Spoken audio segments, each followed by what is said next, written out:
تازه او ډیر ښه خبر بلوچ مجاهدینو 25 پاکستانی فوجیان هلاک کړي دي.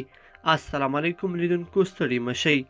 د بلوچستان د ازادۍ غوښتونکي ډلې ویان جنید بلوچ ویلي چې د دوی جنګیالیو د بولان په ماورا سیمه کې د پاکستانی پوځیانو پر پوستې برید کړی چې تر 3 ساعته محاصرې وروسته یې یاده پوځي پوسته نیولې ده.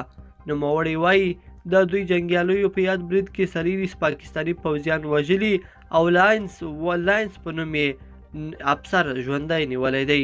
یاد افسر وروسته له هغې ووژل شو چې بلوچ قومي جرګې یې د مرګ حکم وکړ. د ده د معلوماتو له مخې د یادې پوځي اډې ټول نظامي تجهیزات د بلوچ جنګیالیو لاسته ورغلي دي.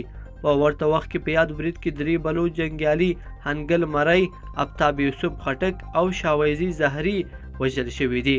دغه راز د یادې ډلې مشر ډاکټر الله النظر الله بلوچ په ټویټر پاڼه لیکلي چې د بلوچ جنګیالیو پر میړانه ویاړي او تر هغه به د پاکستاني پوځیانو پر وړاندې جنګیږي چې خپلواکي یې نه وي ترلاسه کړې.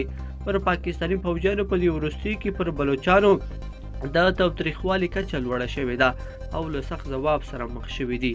دغه راز پاکستاني پوځیانو په تېره یوه میاشت کې تر 100 ډېر بلوچ ځوانان له ځان سره نامعلوم لوري ته وړي دي. بلوچ ملتپالو د ازادۍ د غوښتنې لپاره مبارزه پیل کړې ده او د خپلواک بلوچستان غوښتونکي دي، خو پاکستان بیا نه غواړي چې بلوچستان د یو خپلواک هیواد بڼه ولري. همدا ده چې پاکستان وخت نه وخت پر بلوچانو چاپی اچوي او کسان یې وروژني، بندیان کوي او یا هم تریتم یې کوي. لیدونکو په دې هیله چې دا مطلب مو تر پایه لیدلی وي. که مو دغه ویډیو خوښه شوې ویډیو لایک کړئ او چینل سبسکرایب کړئ. تر بیا ښه وخت.